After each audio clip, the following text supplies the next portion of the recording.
YouTube, Savage Addict. So today we are going to make this XL even faster. And this is how we're going to do it.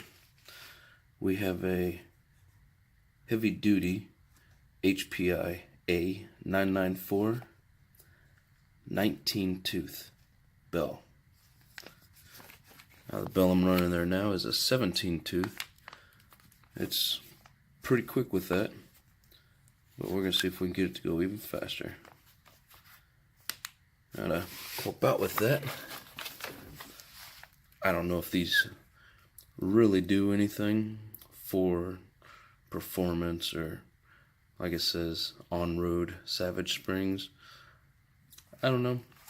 I'm not real knowledgeable on springs. I do know different thicknesses and stiffnesses will give you different the rate of returning to its position, and then the way that it'll actually hold it in the air. I know that the actual dampening of when the vehicle hits and the shocks engage, a lot of that has to do with the oil.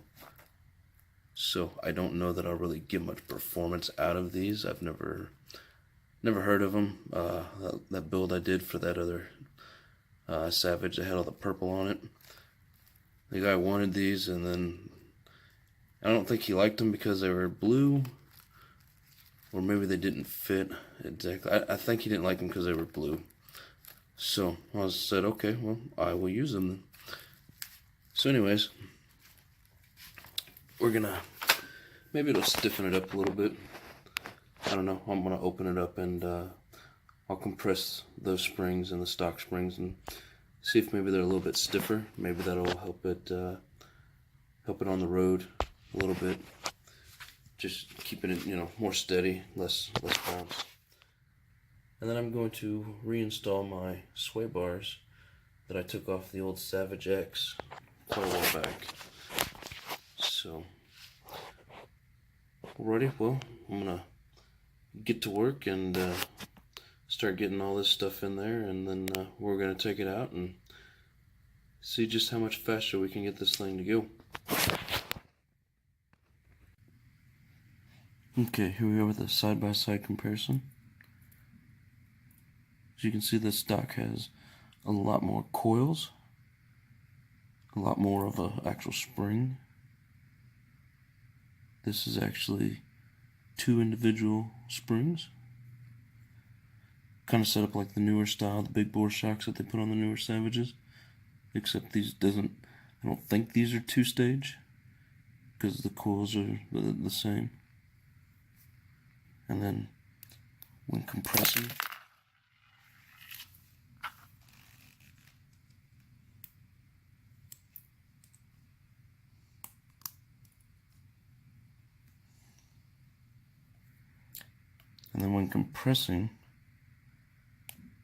the purple do feel a little bit stiffer,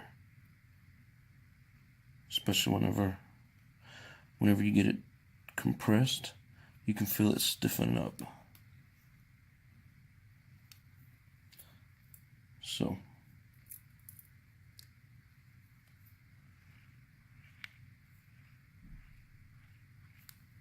I don't know, they may have a little bit of a performance difference, but I guess we'll find out after we get them installed.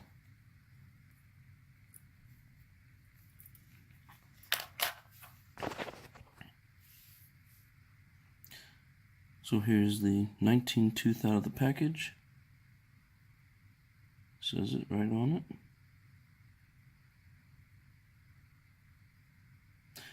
I didn't do much research on it. I wasn't looking for one that you could use with a steel spur gear, but I'm assuming on these heavy duty ones, even the HPI heavy duty ones, they are meant to be run with a steel spur gear. I don't necessarily plan on running a steel spur gear, but if I ever decide to get a steel spur gear, 47 tooth, I think this will hold up. So yeah, when I'm done with this, it will be a 47 tooth spur gear and a 19 tooth bell gear.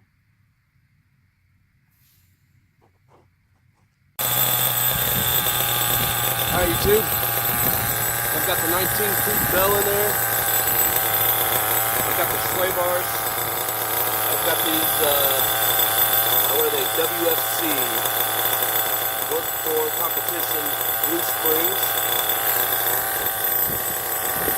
Front and back. Now we're going to see how they do. I need to work on the tuning a little bit, so I'll be doing that too.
Alright, so a couple videos ago, I put on the HPI purple clutch shoes. And I don't know if you can tell, but it's getting real tight. Well, for some reason, you can almost see down in there, the shoes keep sliding off the pins out towards the end of the bell. It messes up my tune, everything rubs tight, so I'm not going to be able to do any kind of speed run, but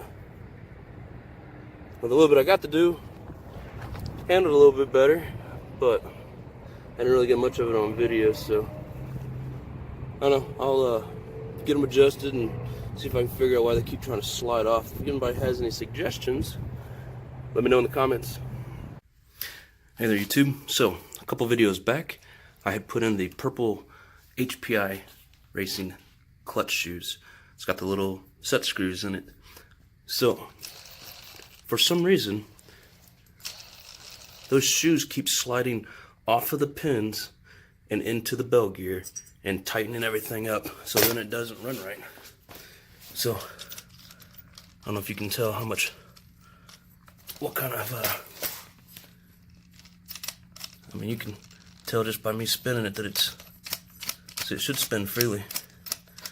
So them shoes are sliding off the pins, which you can see a little bit of a gap right down in there.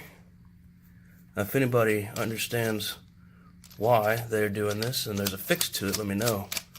Otherwise, it looks like I might have just wasted money on these HPI shoes. So I think I'm gonna swap these out and put the other ones back in unless I can find a reason why it's doing it when I take it apart. Yeah, because I'm still trying to run this 19-tooth bell gear that I've installed here. So I haven't been able to get a good run on it. First time this happened, I thought it was part of my tune, but it makes it sound like it's real lean because there's a lot of drag in there and it's slowing it down, and then so it makes your engine run weird. So I thought something was up with my tune. So I need to get it to where it's running smoothly and then get a new tune on it before I can actually do some high-speed runs with this 19-tooth.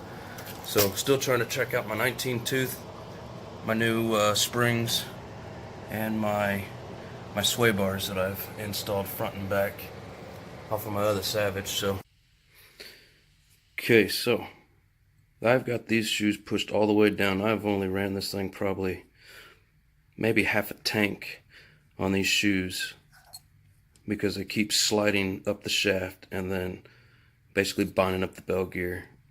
I'm gonna try it one more time. I've got them pushed down. I've got them made sure they were the spring inside was pushed down.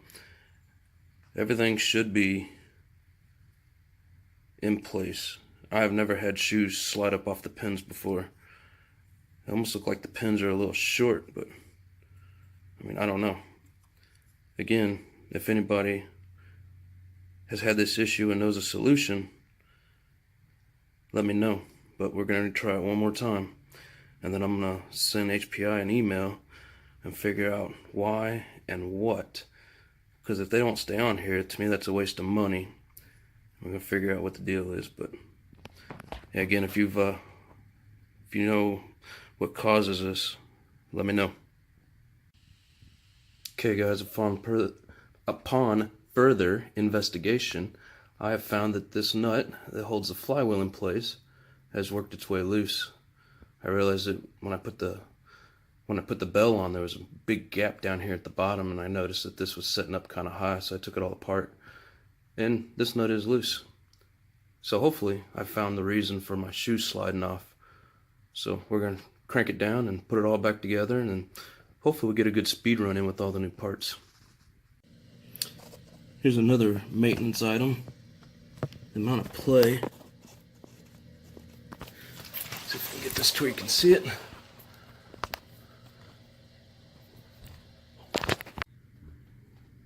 Okay guys, you're going to run a 19 tooth bell gear and a 47 tooth spur gear. Stuff like this ain't going to keep it on the road, keep it on the straight track, so I will be changing that piece out. They're all a little old and loose. I need to go through and change them all, but for now the main thing is changing this one, because there's no way I can do any kind of speed runs with that. So just know the maintenance tip if you're trying to go fast. Alright, so we're back for a second try. I'm gonna try out my new little cheap tripod. Try out this new 19 tooth bell. See if we've got it right this time.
Alright, well I think I'm pretty close to my tune, maybe off a little bit. Still trying out these shocks. I can't remember what they're called. But the shocks, the sway bars, the 19.2, changed out the little turnbuckle in the back. It's still a little squirrely, but it runs better than what it did, so we'll just keep right on playing. Oh.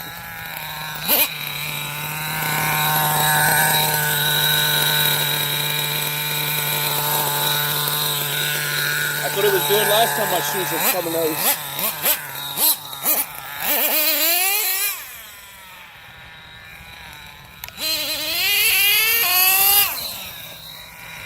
Hopefully it's just an air bubble.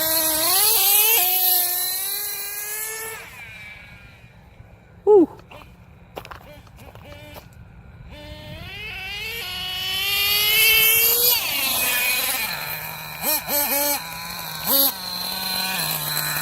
I think my shoes are coming loose again.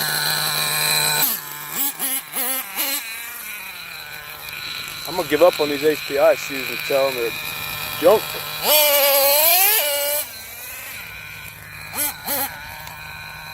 Now it's running like shit.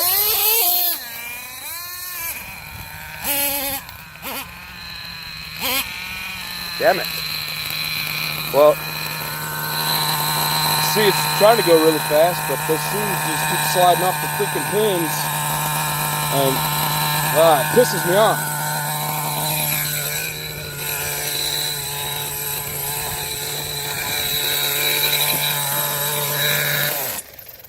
Well, the good news is, I don't think it's those shoes, because I can still see them seated all the way right at the flywheel. I don't know if you can see it on camera. So everything spins freely. Nothing's locking up in the tranny. Got some air bubbles, but there's no telling why they're there.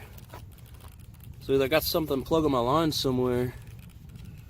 I don't know. I'm not really for sure what the deal is, but I'm gonna try and get it figured out, but I'm gonna start it back up and see if we can work through whatever the issue is. So give me a sec.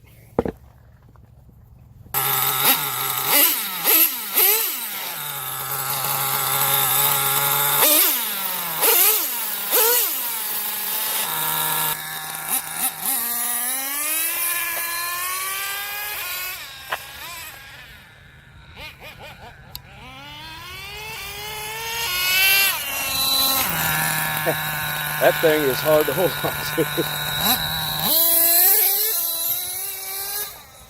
to. Oh, through the water. That sucks. Of course, the only major puddle over here it had to go through. You see this? This is all dry. That's a puddle. Ah.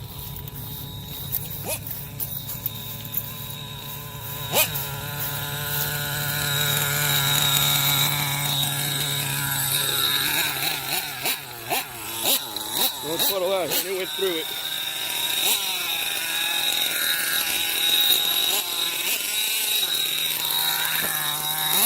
But it'll be fine. Mostly waterproof. Oh, of course. Put it down and it dies. I see my problem, and in a way it's good, and in a way it's like, what the hell? You see where I'm trying to get to where you see the carburetor sliding out.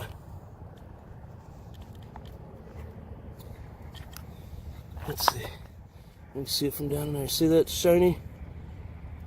There you go. Now you can see my carburetor's coming loose. Well, it's good to know what the problem is, but I don't know why it keeps coming loose on me, so maybe I'll try to get it fixed and come right back.